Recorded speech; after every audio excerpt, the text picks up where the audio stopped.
तुझ्या जीवनामध्ये हा देव जो आहे तो सर्वोपरी असणार आहे आणि यासाठीच तुझा संकल्प आम्ही सगळ्यांनी ऐकायचा आहे. पुढे आयुष्यामध्ये दरवर्षी ज्यावेळी अशा प्रकारे उत्सव घडेल, तो मुलगा दुबईला असो, तो मुलगा अमेरिकेला असो, तो मुलगा कुठे अन्य ठिकाणी असो, तो तुमच्या देवस्थानातल्या वर्धापन दिनाला तुमच्या पायाकडे असणार आहे, देवाच्या जवळ असणार आहे. का? कारण तुम्ही त्याला लहानपणापासून घडवलेला आहे. बघा मोठं काम किती देवस्थानातले पदाधिकारी करू शकतात. आम्हाला सगळ्या घरातल्या लोकांची ओळख पाहिजे आणि देवस्थानातले पदाधिकारी ज्यावेळी अशा प्रकारे घरोघरी फिरणार त्यावेळी त्यांच्यामध्ये काय चाललेलं आहे, हिंदुत्व आहे नाही आहे, घरात देवघर कसं आहे, कशा पद्धतीने त्यांच्या देवघरात काय काय चालतं, कशी देवाची पूजा होते, कशी दुपारती चालते, या सगळ्या गोष्टी आमच्या हिंदूंच्या घरोघरी चालल्या पाहिजेत. आम्ही जर म्हणतो हिंदू तर आमच्या घरोघरी या गोष्टी घडल्या पाहिजेत. हा, आता बाकीच्या धर्मातले लोक करतात, त्यांना शिव्या द्यायच्या का? ते जर समजा 5-5 वेळी नमाज पडतात, त्यांना शिव्या घालून चालतील का? ते आपल्या देवाची उपासना करतायत. ते जर आपल्या देवाची उपासना करतायत, मग हिंदू तुला करायला काय प्रॉब्लेम आहे? मी जर माझ्या देवस्थानामध्ये आहे तर माझ्या देवस्थानातल्या सगळ्या अध्यक्षांसहित सगळ्या सदस्यांची ही जबाबदारी आहे की माझ्या गावामध्ये जेवढे हिंदू परिवार आहेत, जे माझ्या देवळाशी संबंधित आहेत, त्यांच्याही घरामध्ये हिंदूंची उपासना चालते की नाही बघायची. अशा प्रकारे जर आम्ही जबाबदारी आमच्या हिंदू लोकांची घेऊ, त्यावेळी आमचा हिंदू धर्म संघटित असेल. कारण बऱ्याचशा लोकांना असे प्रश्न पडलेले आहेत की मी देवळात का येऊ, मी कशासाठी म्हणून काय करू, असे प्रश्न आजच्या तरुण युगामध्ये किंवा आजच्या या कॉम्प्युटरच्या युगामध्ये लोकांना पडलेले आहेत. त्याची उत्तरं तुम्ही सारखे देऊ शकता त्यांच्या घरी गेलात तर. आणि ही चर्चा जी आहे, ही चर्चा आम्ही सगळ्यांनी जोडून आणली पाहिजे. आमच्या घराघरांमध्ये आत्ता त्या एका सूत्रसंचालकाने सांगितलं की आम्ही शिवाजी महाराजांचं चरित्र ऐकवतो. किती सुंदर गोष्ट आहे. जो शिवाजी महाराजांचं चरित्र ऐकेल तो कधी हिंदू धर्माला पाठ करणार नाही, गॅरंटी आहे. छत्रपती शिवाजी महाराज की का गॅरंटी आहे? कारण त्याला जिजाऊने घडवला. आता छत्रपती शिवाजी महाराजांचा आदर्श ज्यांनी आपल्या डोक्यामध्ये ठेवला, तो आदर्शवादी असा आपल्या मुलांना शिवाजी सारखाच बघणार. त्याची आई तेच बघणार आहे की हा किती चांगला सुपुत्र या देशासाठी होईल. तुम्ही मुद्दाम बघा, भारत देशामध्ये छत्रपती शिवाजीमुळे सगळ्या मातांचा सन्मान वाढला. आज या माझ्या 70 मध्ये सगळ्या देवस्थानातल्या आमच्या पदाधिकाऱ्यांच्या सोबत सगळे जे हिंदू लोक आज इकडे 70 आलेले आहेत, त्या लोकांनी संकल्प करण्याची गरज आहे.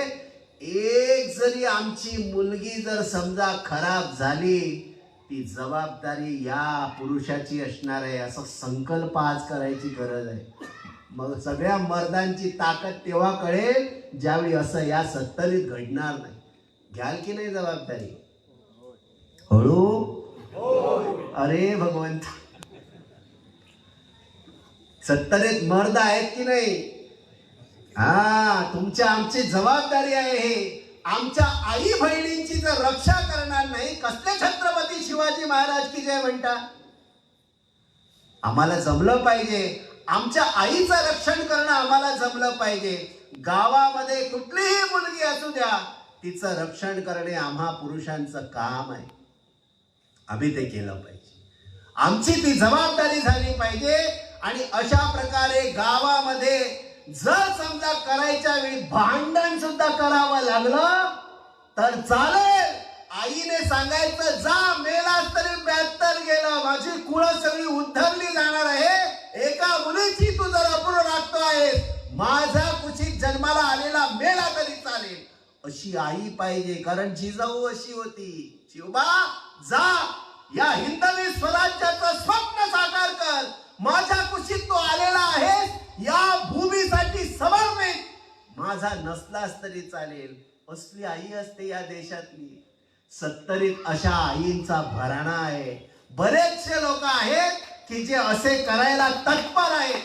आणि मला असं वाटतं की माझ्या 70मध्ये ही सगळी देवस्थानांना जवळ घेऊन जो आज संकल्प होतो आहे, हा संकल्प पुरेसा आहे.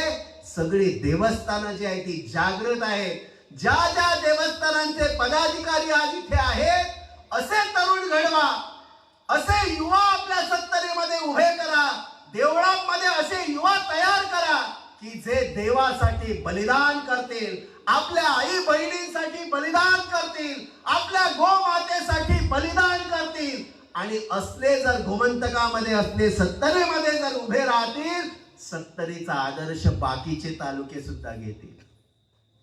आपण सगळ्यांनी उभं राहायला पाहिजे.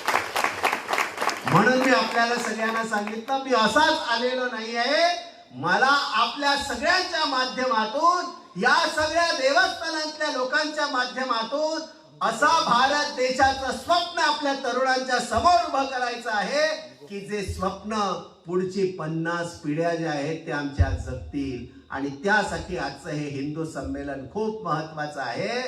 आम्ही असेच मरणारे नाही आहोत तरुणांनो, लक्षात घ्या. 70करांनो, असेच मरायला आम्ही नाही आलेले आहोत. हतो वा प्राप्स्यसि स्वर्गम चित्वा वा भोक्ष्यसे महिम. मेलो तर आता मेलो, स्वर्ग मिळणार आहे. आणि नाही तर इथे मारायला मी लोकांना उभा आहे. का? धर्माचं रक्षण करण्यासाठी. असाच आदेश भगवान श्रीकृष्णांनी अर्जुनाला दिला. आम्ही असे लेमड्यासारखे असे हॅ करणारे लोक नाही आहोत. आम्ही असेच उगी राहणारे नाही आहोत. इकडे मारलं की इकडे हे याच्यावर मार नाही. आता बस झालं ते. आता नाही चालणार. यासाठी नाही चालणार कारण तुम्ही आमच्या आई बहिणींवरती हात टाकायला लागला. तुम्ही आमच्या आई आमच्या बहिणींना सुटकेस मध्ये बंद करून तुकडे व्हायला लागले. इथपर्यंत तुम्ही जाल. आम्ही ज्यावेळी हे चित्र पाहिलं, आमचं डोकं सुन्न झालं. अरे काय अवस्था झाली असेल त्या मुलीची की हे सगळं तिने सहन केलं. काय अवस्था झाली असेल त्या माझ्या बहिणीची की तिला इथपर्यंत सगळं जावं लागलं. आणि आम्ही सगळेजण जे आहोत त्या सुटकेशी बघतच बसलो. काय उपाययोजना आम्ही केल्या. का आमच्या घरातल्या बहिणी अशा सुटकेश मध्ये पोचणार नाही याची आम्ही काय तजवीज लावली. का माझ्या बहिणीचं सुरक्षण, काय माझ्या या देवस्थानाच्या माध्यमातून मी माझ्या बहिणीची सुरक्षा लावली. आम्ही विचारच केला नाही. म्हणून आजचं हिंदू संमेलन महत्वाचं आहे. आज आमच्याच देशामध्ये आम्ही जर आमच्या धर्माबद्दल काहीतरी बोललो तर आम्हाला काहीतरी वेगळंच घडलं जातं. आणि जर समजा इतरांनी काहीतरी केलं तर मात्र त्यांचे गोडवे गायले जातात. याला राजकारण म्हणतात. या राजकारणात मात्र माणसांनी जाऊ नये. का जाऊ नये? कारण देशाचं हित नाहीये. देशाचं हित ज्या राजकारणामध्ये आहे तिथे नक्की आपण जायला पाहिजे. तुम्ही मुद्दाम बघा, प्रभू रामचंद्राचं मंदिर झालं उभं. मला वाटतं या आपल्या 70मध्ये मोठ्या प्रमाणे गर्जना झाल्या. मला वाटतं एक मोठ्या राम मंदिरासाठी कार्यक्रम सुद्धा झाला. बरोबर ना? एवढंच नव्हे, आपल्या इकडच्या आमदारांनी जाहीर केलं मी 15,000 लोक अयोध्येला घेऊन जाणार. केलं होतं की नाही? आता गेलेत का नाही मला माहिती नाही. आठवण करूया. म्हणजेच आपल्या हिंदू माणसाला वाटतं की आपली माणसं अयोध्येला पोचली पाहिजे. वाटतं की नाही? हेच महत्वाचं आहे. आज देशात विदेशात कुठेही चला, हिंदू धर्माचा दबदबा वाढतो आहे. आणि त्याचं कारणच आज छाती होते लोकांना की आम्ही हिंदू संमेलन करावी. आज हिंदू एकत्रित व्हावे. हे तरुण सगळे जय श्रीराम जय श्रीराम जय श्रीराम उगीच म्हणत नाहीये. त्याच्या मागे ताकद आहे आणि ही हिंदूंची ताकद उभी राहते आहे. म्हणून इतके दिवस पर्यंत आम्ही जे शांत होतो, उगी होतो, ते उगी राहण्याचा फायदा जो आहे तो आमच्या आई बहिणींवरती यायला लागला. हे सगळ्यात वाईट आहे. म्हणून आपण सगळ्यांनी उभं राहायला पाहिजे. हा, आम्ही आमच्या गावाची सुरक्षा लक्षात ठेवूया. आम्ही आमच्या तालुक्याची सुरक्षा लक्षात ठेवूया. आम्ही आमच्या राज्याची सुरक्षा लक्षात ठेवूया. एवढं जरी आम्ही सगळ्यांनी ध्यानात ठेवलं तरी मला वाटतं आमचा धर्म जो आहे तो सुरक्षित राहणार आहे. म्हणून आज आपण या ब्रह्मदेवाच्या या उत्सवामध्ये आपण सगळ्यांनी जो संकल्प केलेला आहात की जो माझ्या देवाला मानत नाही अशाला आमच्या देवस्थानाच्या आवारामध्ये प्रवेश नाही. बरोबर आहे की नाही? मग आमच्या देवाला माना, पुढचं मग बघूया. म्हणून आज जो ज्या पद्धतीने आमच्या या देवस्थानातल्या पदाधिकाऱ्यांनी ठराव मांडले, हे सगळे ठराव जे आहेत हे नुसते ठराव नाही आहेत. हा आतला हुंकार आहे, हा आतला आवाज आहे की आपण सगळ्यांनी आपली देवस्थानं सुरक्षित ठेवायची आहे. आणि अशा प्रकारे ही देवस्थानं जर सुरक्षित राहिली तर ऑटोमॅटिकली मला असं वाटतं की आम्ही सगळेजण आमच्या घरातल्या माता भगिनींना सुरक्षित ठेवू. आम्ही हळूहळू हळूहळू का असेना पण आपल्या या घराघरामध्ये पोचवा आणि आपल्या धर्माचं रक्षण कसं करणार ते आपण आपल्या गावातल्या लोकांना सांगा. दुसरी महत्त्वाची गोष्ट मी आपल्या सर्वांपर्यंत पोहोचू इच्छितो. जर समजा आम्ही हिंदू आहोत आणि आमच्या हिंदूंच्या घरामध्ये जर समजा हिंदू धर्माची चर्चा होत नाही तर ती चर्चा आपण आपल्या घरोघरी वाढवा. कारण या चर्चेमध्ये काय होणार आहे तर आपल्या हिंदुत्वाबद्दलचं काम जे आहे ते आपल्या कुटुंबामध्ये वाढेल आणि हळूहळू हळूहळू मंदिरांकडे लोकांची ओढ लागेल. आणि संस्कृतचा वर्ग का असेना, पुरोहितचा वर्ग का असेना, संस्कृती सांभाळण्याचा वर्ग का असेना, कथाकथनचा वर्ग का असेना, अशा वेगवेगळ्या माध्यमातून आपल्या देवस्थानांकडे आपली जी पुढची पिढी जी आहे ती आणण्याचा सपाटा जो आहे तो प्रत्येक देवस्थानातल्या पदाधिकाऱ्यांनी संस्कार वर्ग म्हणून सुरू करा. कराल की नाही? हे पदाधिकारी लोकांचं हे पहिलं काम आहे. तुम्ही आम्ही देवाला मोठे करू तर आम्हाला पुण्य मिळणार आहे. देवस्थानात जर माणसं कमी येतात तर त्याला देव जबाबदार की पदाधिकारी? म्हणजे आमची जबाबदारी आहे.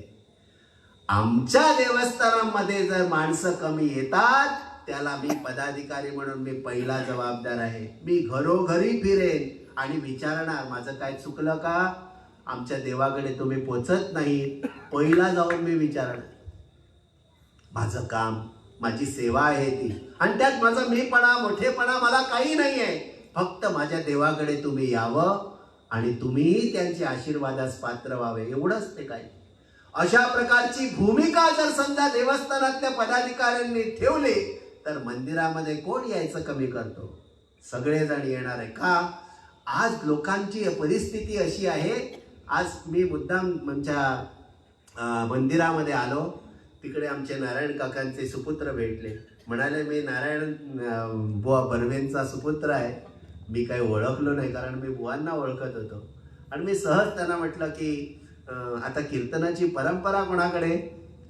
म्हणाली इच्छा खूप आहे, मला करायचं आहे वगैरे वगैरे. सांगायचं तात्पर्य लक्ष्मण बुवा बर्वे हे माझे गुरुजी, ज्या कुटुंबामध्ये आम्ही बरीच वर्ष आमचं येणं जाणं होतं, आम्ही त्यांच्याकडे राहिलो शिकलो, तर अशा कुटुंबातले कोणीतरी मिळाले.